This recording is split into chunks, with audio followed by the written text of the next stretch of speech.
से मैं अपने 4 दिवसीय दौरे का कल शुरुआत करी थी बंजार क्षेत्र से, और आज का दिन कुल्लू विधानसभा क्षेत्र के लिए, कल का दिन मनाली विधानसभा क्षेत्र के लिए, और परसों हम लोग लाहौल में उदयपुर, वहाँ पे हमारे जो 2 संगठनात्मक मंडल हैं, हम शिलांग और उदयपुर में हम लोग वहाँ पे बैठक करेंगे।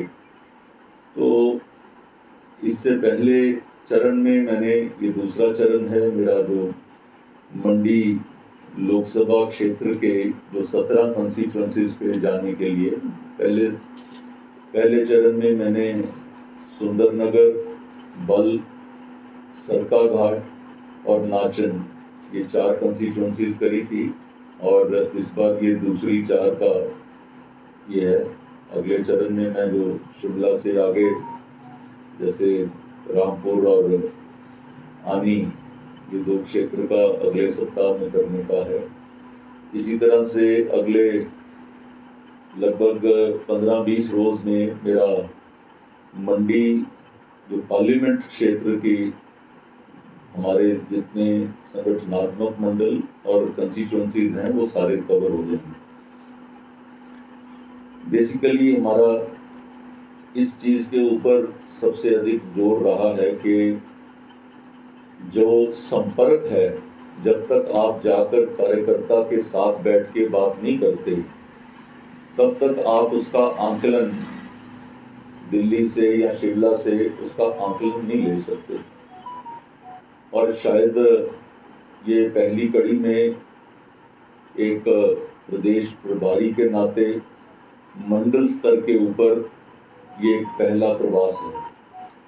इस प्रवास के अंदर जो हमने डेली जिस तरह के कार्य रखे हैं, जिसमें मंडल की बैठक, उसके बाद हमारी कोर ग्रुप की बैठक, उसके बाद एक चिन्हित कोई बूथ जिसके अंदर हमारे त्रिदेव भी, पन्ना प्रमुख भी, उनके साथ, ताकि ग्रास रूट के ऊपर भी जो हमारी नीति और जो हमारी योजनाएं हैं वो क्या वहाँ तक पहुँच रही हैं कि नहीं, इसका आंकलन लेने के लिए भी हमको जो अपने कार्यकर्ता को जो सबसे निचले स्तर के ऊपर काम कर रहा है, जैसे पन्ना प्रमुख के लेवल पे, तो वहाँ से जब आंकलन आता है तो आपको पता लगता है कि आपका जो प्रोसेस दिल्ली या शिमला से शुरू हुआ वो उस अंतिम चरण तक पहुँच रहा है कि नहीं। तो इसका आंकलन लेने के लिए पार्टी के स्तर के ऊपर ये फैसला हुआ कि एक संपर्क अभियान के नाते सबको इसमें जाना चाहिए।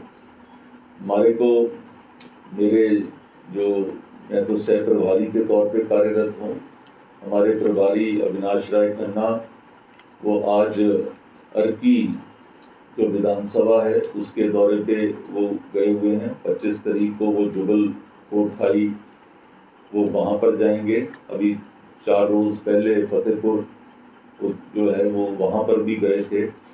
तो इस तरीके से प्रभारी के नाते हम जो उपचुनाव जिन जगहों पर आने वाले हैं उन जगहों के ऊपर पहले स्तर के ऊपर, फिर दूसरे चरण के अंदर हम बाकी और भी हम विधानसभा क्षेत्र वाइज प्रभारियों का दौरा जो है उसको हमने आपस में निर्धारित किया है, ताकि हम हर क्षेत्र तक पहुंच सकें, हर व्यक्ति तक पहुंच सकें, अपने जो पुराने कार्यकर्ता हैं उनके घर तक जा सकें, अपने कार्यकर्ताओं से संपर्क कर सकें।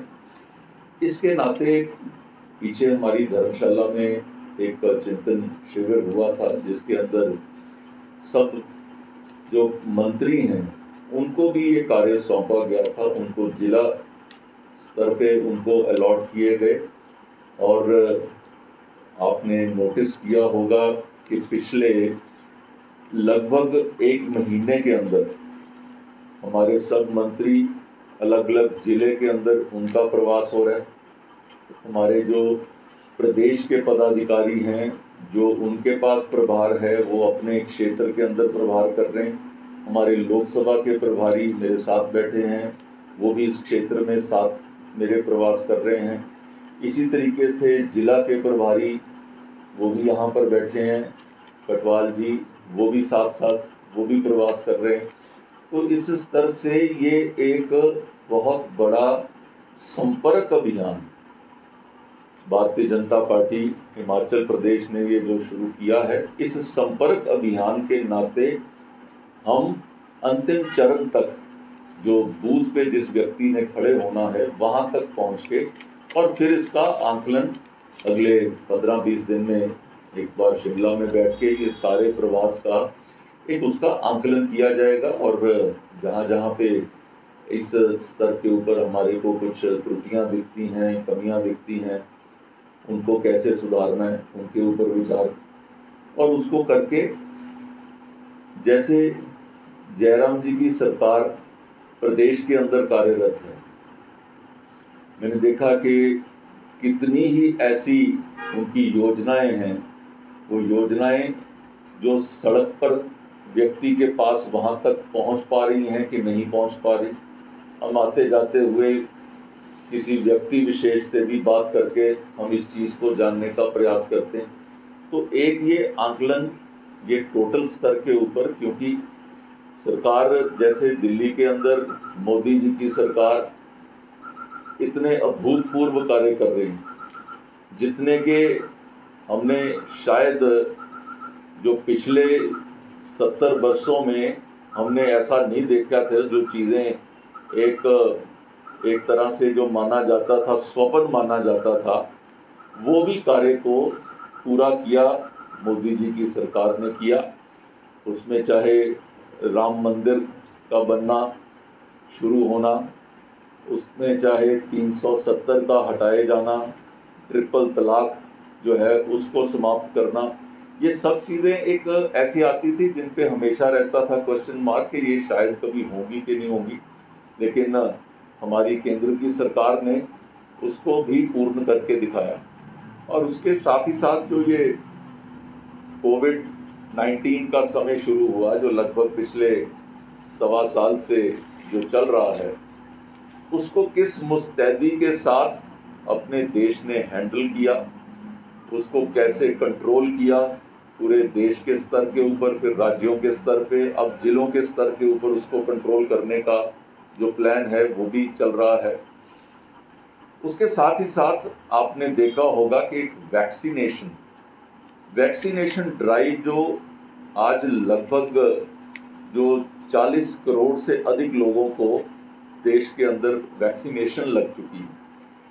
लेकिन उसके अंदर सबसे बड़ी बात यह है कि पुराने समय में जब हम देखते थे कोई ऐसी महामारी आती थी तो हमारे देश के अंदर वैक्सीनेशन कोई 10 साल, 15 साल, 20 साल, 25 साल बाद वैक्सीनेशन आती थी। बड़े बड़े जो डेवलप्ड कंट्रीज हैं, they used to develop it for themselves, लेकिन वो दूसरे देशों को देते नहीं थे या बाद में देते थे और बड़ी उसके ऊपर शर्तें रख के देते थे।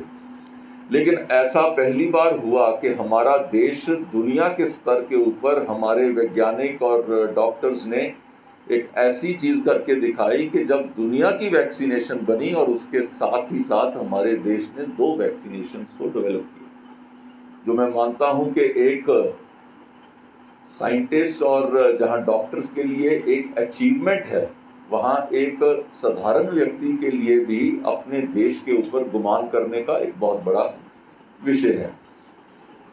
इसके साथ ही साथ जो आज वैक्सीनेशन को अगर हम देखें और कोविड की हैंडलिंग देखें हिमाचल में, सारे राज्यों के अंतर्गत अगर आप देखते हैं तो हिमाचल इस समय नंबर 1 के ऊपर है in terms of percentage of vaccination. 44,16,000 लोग कल तक वैक्सीनेट हो चुके थे और उसमें से लगभग 10.5 लाख के करीब लोगों को सेकेंड डोज भी लग चुकी है।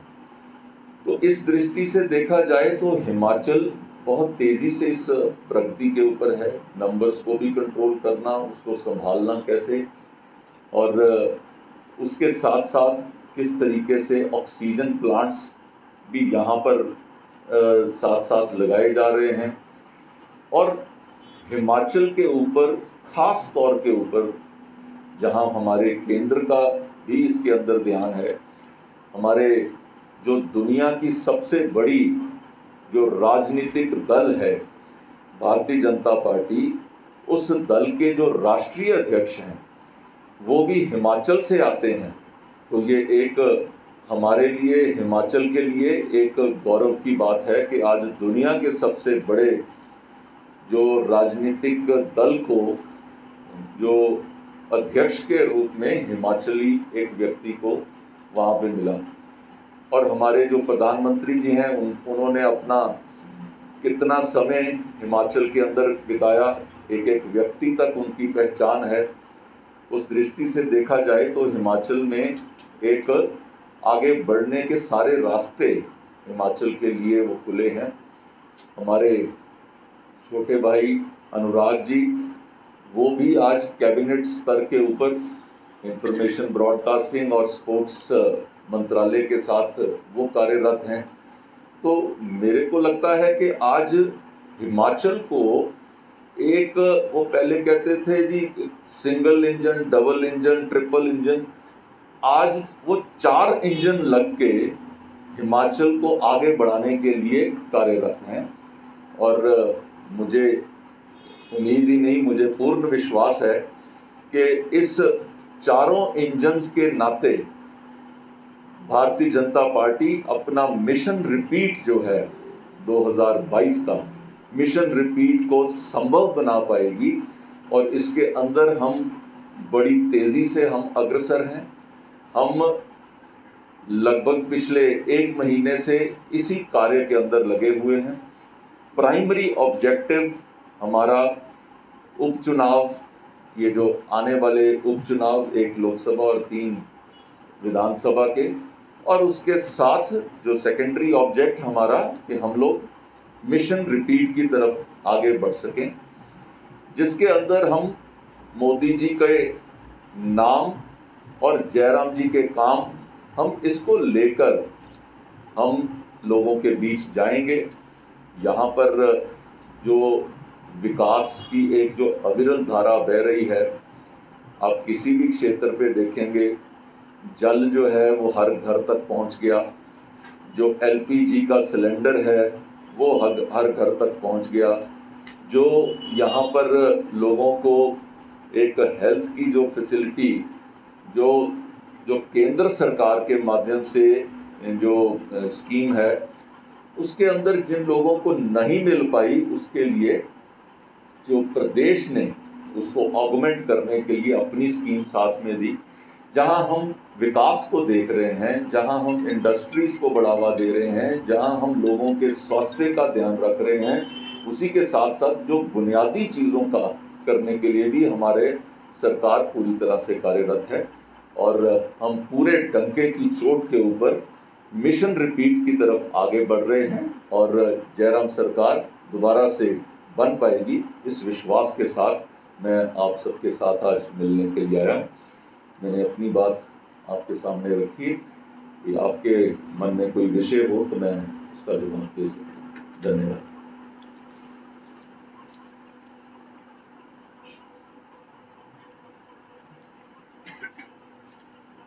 आप कह रहे हैं कि कार्यकर्ताओं से मिलेंगे, बात करेंगे, आंदोलन करेंगे, लेकिन अगर हम कुटुंब मंडल की भी बात करें या तो कई भागों में ही पार्टी के कुछ लोग बटे, उन्हें जोड़ने का क्या प्रयास?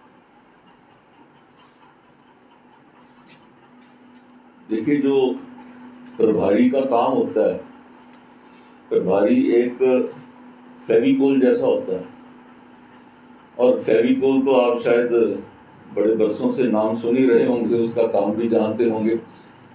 तो जो व्यक्तियों को व्यक्तियों से जोड़ना, ये प्रभारी का काम है। जहां पर भी आप देखेंगे कि कोई 2 कार्यकर्ता भी काम कर रहे हैं, दोनों कार्यकर्ताओं के काम करने का ढंग, डिलीवर करने का ढंग, वो दोनों सेम नहीं होते। उस दृष्टि से 2 व्यक्तियों को उनसे काम लेने का वो तरीका पार्टी के लोगों को वो आना चाहिए। 2 दो जैसे काम करते हैं उनको जोड़ने का काम ये हमारे शीर्ष नेताओं का है। और जहाँ पर भी कोई ऐसी बात आती है, शायद कोई भी पार्टी इससे अछूती नहीं है, लेकिन सब मिल बैठ के हम लोग उसका डिसाइड करते हैं। आपने देखा होगा कि हमारे पार्टी के अंदर अनुशासन के ऊपर कोई कॉम्प्रोमाइज नहीं किया जाता। एक लंबी रोप हम छोड़ देते हैं कि कोई बात नहीं, चलो आपका जो जैसे काम करने का ढंग है, तरीका है, आप अपना करिए। लेकिन end of the day party अनुशासन के ऊपर कॉम्प्रोमाइज नहीं करती है, और जहां उचित होता है समझाने के बाद कोई ऐसी चीज आती है तो उचित कार्रवाई भी की जाती है और की जाएगी।